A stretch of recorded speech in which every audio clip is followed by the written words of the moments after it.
The illusion of activism, understanding government control and public perception in Nigeria.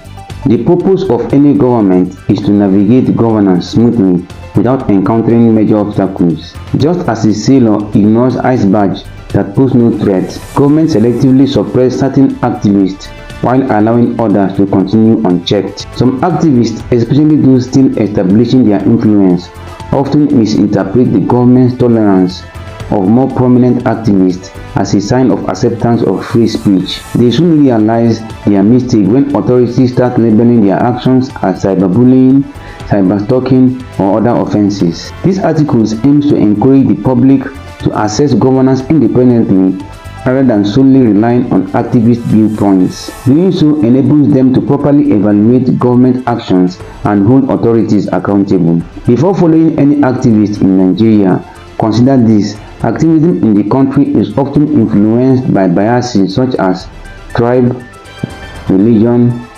region, political affiliation, other deep-seated sentiments. Tribe. In Nigeria, tribal identity heavily influences leadership choices, as seen in voting patterns.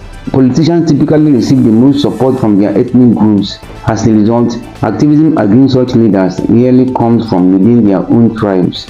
This happens either because people fear backlash or simply prefer not to criticize one of their own. This tribal dynamic extends to other factors on the list. Therefore, before supporting an activist, examine their track record over time. The government is well aware of who the genuine activists are and decides whom to suppress or ignore. This distinction can help identify which activists are worth taking seriously.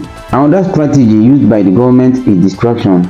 Politicians often exploit ongoing events for their benefit. While they may not always orchestrate these events, they amplify or permit them when it serves their interest. A prime example is social media activism. Some activists face swift government crackdowns, while others operate freely. The government knows who poses a real threat and who is merely a distraction. To gauge an activist's strength, analyze their core principles. If an activist could break down emotionally on national television, it reveals the immense power the government wields. A similar scenario unfolded when Nigerian soldiers faced criticism during the fight against Boko Haram. Some dismissed them as weak, not realizing that a lack of political will, not incompetence, was the issue. When tested, the soldiers proved their capabilities. In conclusion, the government holds immense power, making it difficult for any single activist to challenge it alone. True change requires collective action, which is why governments fear mass protest the most. The next time you see an activist confidently defying the authorities online, remember, they are allowed to do so. Follow for more. March 4th, 2025.